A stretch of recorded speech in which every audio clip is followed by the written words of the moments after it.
Hello everyone, welcome to the program. I'm Joker Rogers here in Lagos. We begin with stories and happenings that made headlines over the weekend.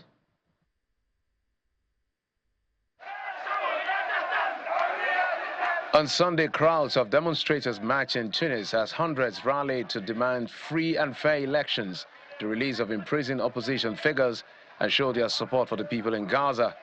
The march began at the city's Republic Square and ended at the Municipal Theatre with protesters marching with Tunisian and Palestinian flags while holding banners. The rally was organized by the National Salvation Front, NSF, a coalition of 5 opposition parties. Prominent opposition figure Najib Chebi led the march along with supporters of the Ennahda movement and families of political prisoners following a police raid on the Tunisian Order of Lawyers. The Tunisian Order of Lawyers accused security forces of storming its headquarters and detaining 1 female lawyer and 2 journalists. The activist lawyer Sania Damani is known for outspoken criticism of President Kais Saied.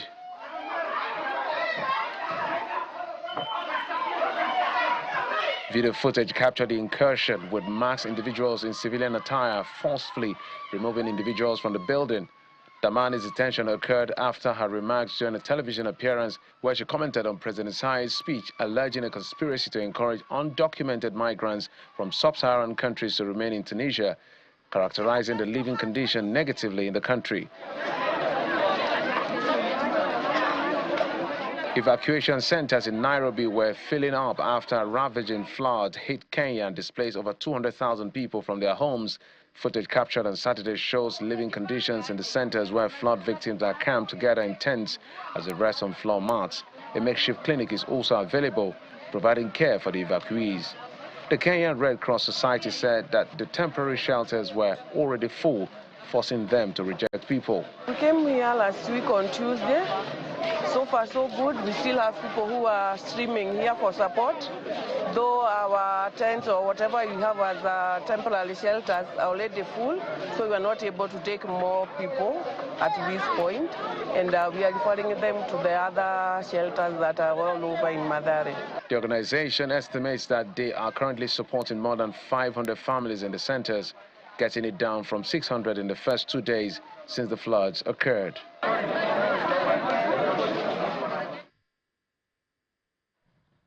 Well, several schools are reopening in Kenya after the start of the term was postponed because of the deadly flooding. Police and transport officials have been deployed to ensure students get to class safely. The authorities say more than 1,600 schools across the country may not reopen yet due partly because they have been damaged. Schools had been due to open on April 29 before the new term was pushed back. Meanwhile, the UN Secretary General Antonio Guterres has sent condolences to families affected by the devastating flooding in Kenya. He was speaking at the first ever UN Civil Society conference held in the country's capital, Nairobi. The conference wrapped up over the weekend with calls for bold and honest conversations among governments and civil society to drive a shared vision for a better world and a brighter future for all. But this visit comes at a very difficult time for the country. I extend my deepest condolences to all those affected by the devastating floods that have swept through Kenya and neighboring countries. The United Nations stands in solidarity with the Kenyan people. And we will continue working hand in hand to support government relief efforts in any way that we can.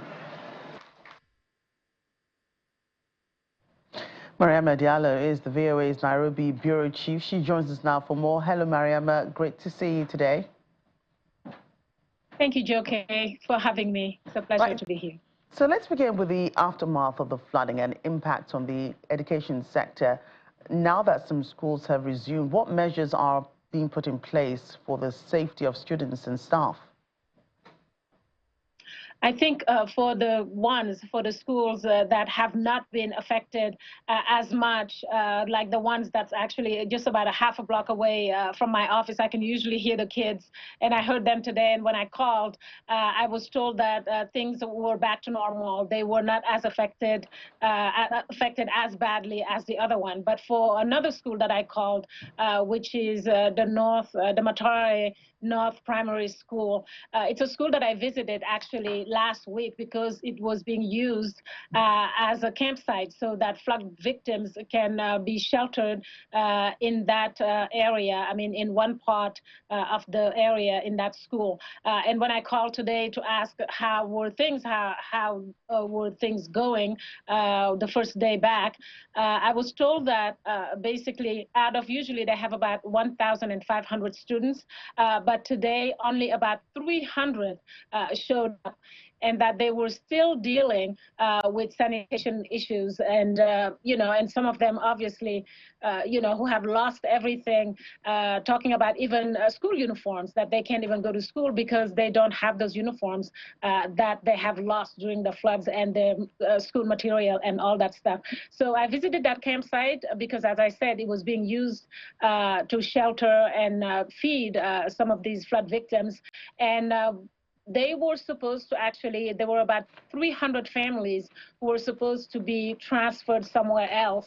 And out of those 300 families, I was told by the school principal that not everybody got transferred, that there were still about 16 families that were still using part of that school to get shelter and to get help with food and other things.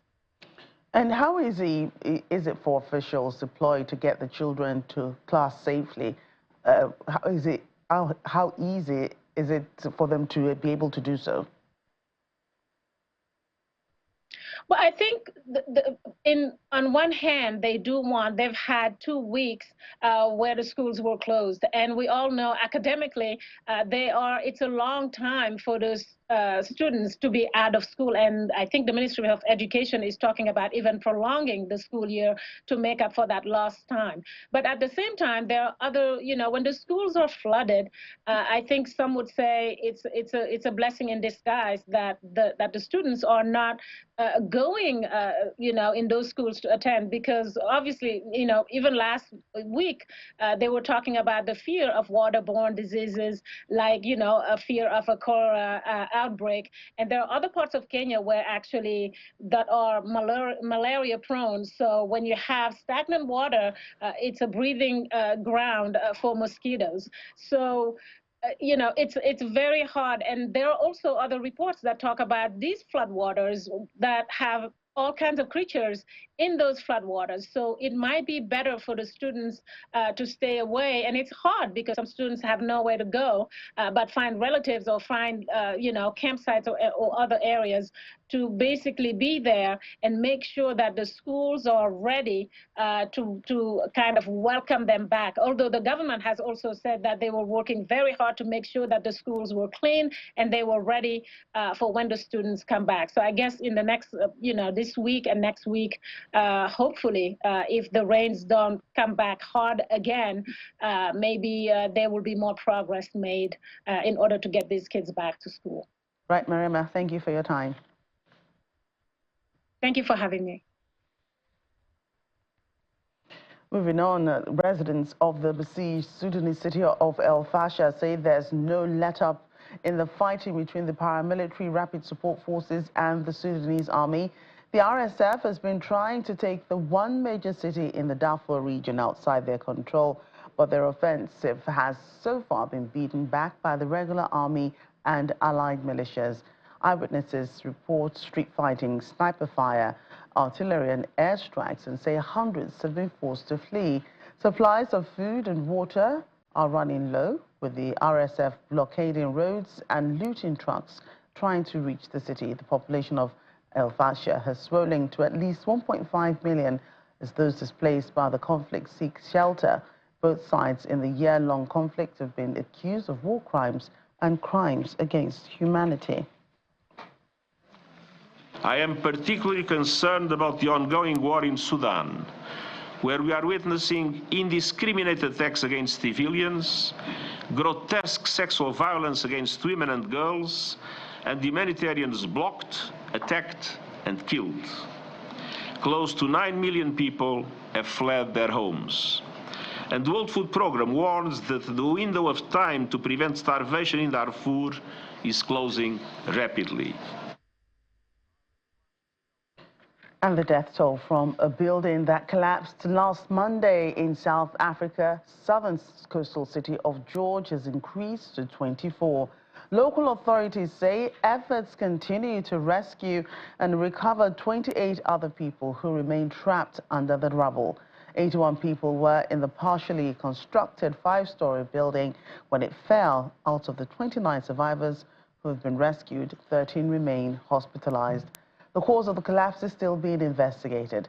The rescue effort includes 200 people with sniffer dogs, heavy lifting equipment, and rescuers removing concrete blocks and debris by hand.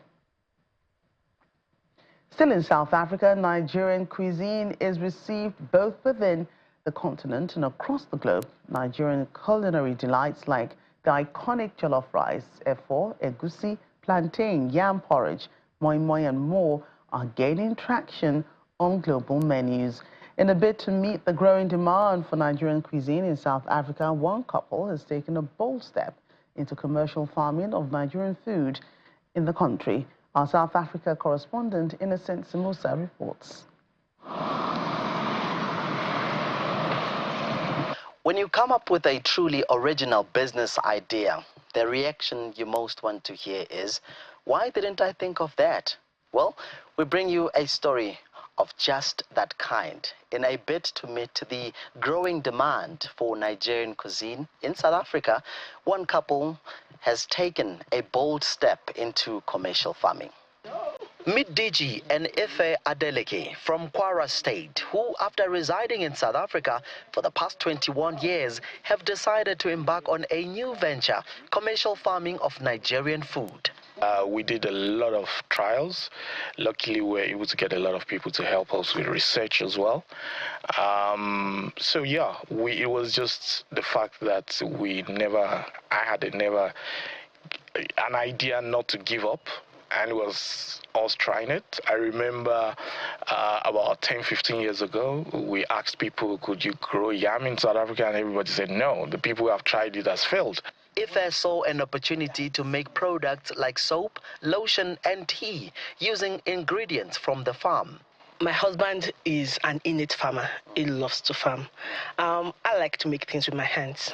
So that's where the synergy comes in. So he dwells on the farming. I come, look at it. I'm like, oh, do you know this is good for the liver? This is good for the kidney. This is very fantastic for the skin. It would be nice to put in the cream, and then I'll try it out.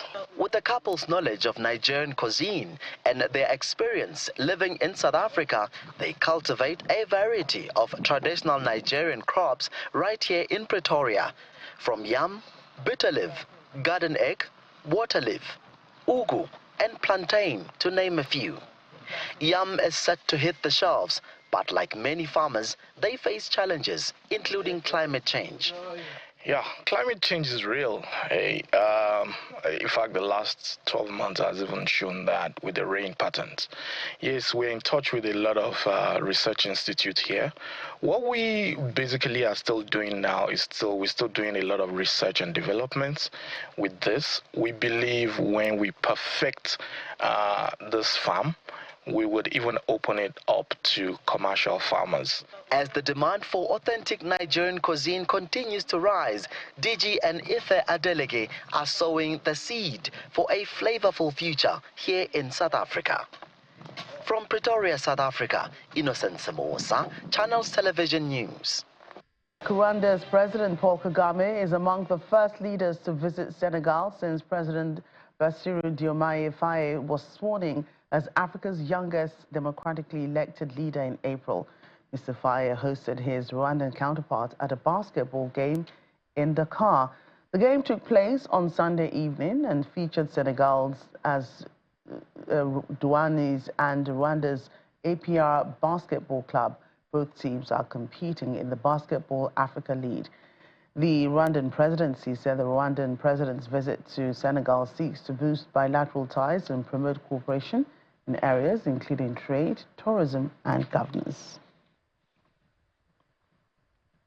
And the Duke and Duchess of Sussex, Prince Harry and Meghan Markle, have concluded their tour of Nigeria in Lagos at the Delborough Hotel.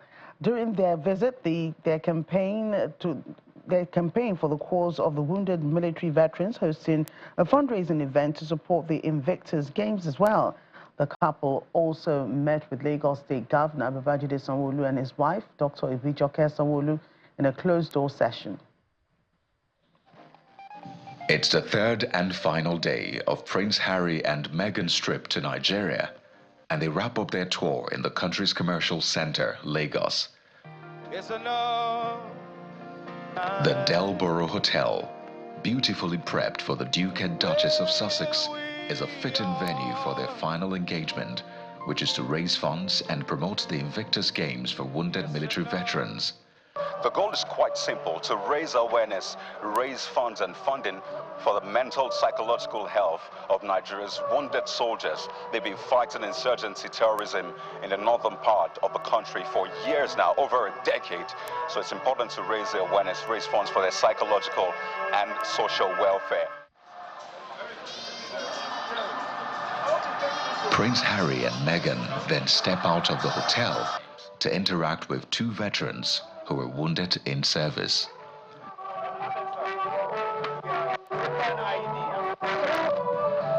Afterwards, the couple head over to the Lagos State Government House in Marina to visit Governor Babajide Sanwo-Olu. The governor and his wife, Dr. Ibijoke Sanwo-Olu, receive the couple and then step in for a closed-door meeting with the governor. We're indeed happy for what they are doing, especially for our military men, on the conversations around mental issues, mental health issues, mental illness, and how they can galvanize their various NGOs at ensuring that people that require those supports, both in military and in private, can seek those support. The royal convoy then makes its way back to the venue for the Invictus Games fundraising event, which is an exclusive one. With an air of prestige and significance, dignitaries step out of their vehicles, greeted by hotel staff and security personnel. Among them are business leaders and philanthropists, all united in their support for wounded soldiers and the Invictus Games Foundation. This is a foundation that caters to sick, injured, and wounded veterans and service personnel. And most of these people, once they lose their limbs, they are not really able to serve in the military anymore in full active capacity. Invictus sets out ultimately to give them a pathway. You know, this will boost the morale of our soldiers to know that when they serve in defense of this nation and defense of any country in the world, that soldiers are remembered and they are not left to cater for it. They are not left alone. And this will improve the welfare of our soldiers, and they will want to defend us more. We hold them so much more as a country, and I believe that the government will see this and try to do the needful. People sacrifice their lives, they go to war for a nation, and they have families, they have children, they have people that depend on them, and they just sacrifice that. It's a lot for somebody to know anything can happen, and they still took that risk to go and represent the country or fight for the country. I think it's a great motivation. It will motivate them to know that we are solidly behind them and that we understand their sacrifice and their efforts.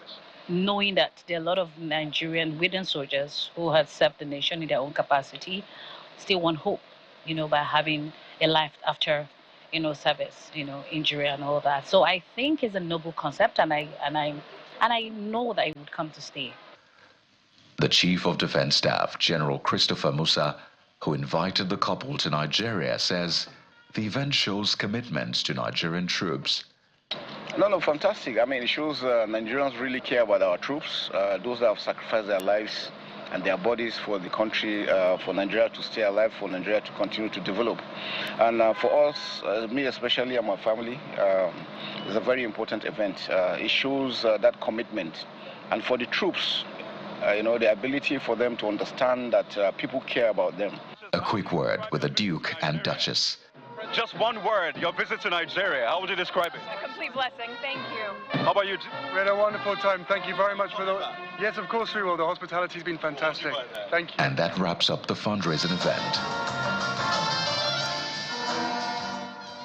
The Invictus Games, which began as a passion project for the Duke of Sussex in 2014, turns 10 years this year, with its aim to help bring wounded servicemen and women, as well as veterans, psychological and social support through sports. Nigeria is not only hoping to make its second appearance in the next edition, but hopes to host the Invictus Games in the near future. And finally, 2023 inspirational movie Breath of Life took away the breath of the African movie world after carting away the most prizes at the 10th African Magic Viewers' Choice Awards on Saturday. The movie picked up 6 gongs from 9 nominations, with an Icing Trailblazer Prize for one of its cast, Chimezie Imo, on a night that Nollywood shone over other African film industries. Veterans Richard Mofedamijo and Idowu Phillips, popularly known as the Iyarimbo, were honored with Industry Merit Awards for their lasting on-screen contributions to the development of filmmaking in Africa. The cast and crew of Bibi Shashore's inspirational movie Breath of Life showing off their prizes from the 10th installment of the African Magic Viewers' Choice Awards on Saturday night. Push it out! Breath of Life. The movie picked up 6 prizes from 9 nominations, including 3 of the Big 4 categories. While Liuju, who played the older lead character, Timi, picked up the Best Actor prize for portraying the eccentric and mean man who was later transformed into a hero. Oh, it was an emotional upheaval. It's very traumatic. I cried a lot. I went from the wicked, almost cruel guy, but you can't blame him. He lost his whole family. He rejected God, and he accepted God, and then he went through a whole gamut of emotions, and it was traumatic for the character. But as me, for an actor, it was a great challenge to really go into that role and give it my best. And the younger character was played by Demola Adedoyin, and he also bagged the Best Actor prize in a supporting role, with young Genevieve Ume winning the opposite prize for her role in the same movie. Feeling really good. I'm feeling really excited. I can't believe it. It hasn't sunk in yet, but yeah, really, really grateful. Another Breath of Life cast, Chimezie Imo, won the Trailblazer statuette, and his emotions got the better of him while picking up the prize. I'm grateful. I'm grateful. The Big Titans Clash category of the Best Director, inevitable, went to Bibi Shashore, beating other gladiators, including C.J. Obasi, Moses Inwang, and others. On set, inception, all through production and post-production, I think you end up being in a space of thoughtfulness and sort of reverence for something greater, and sort of trying to figure out what the purpose of it all is. Like I keep saying, I keep using the word humble, because both the reaction and the amount of talent that surrounded us is quite touching. And I would say I was in a place of sort of deep introspection and reflection, and I'm humbled to be here. It wasn't a surprise to see the biggest prize of the night, Best Movie Gong, go to the team.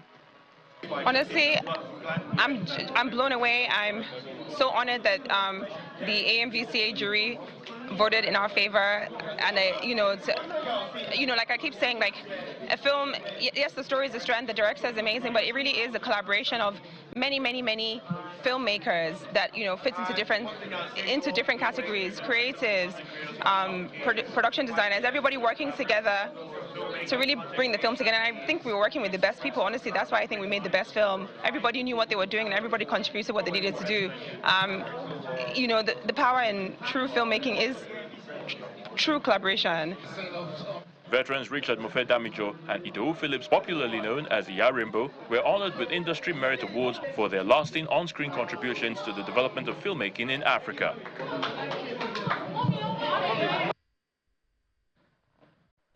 That's our show today. Thank you so much for watching. I'm Jokia Rogers.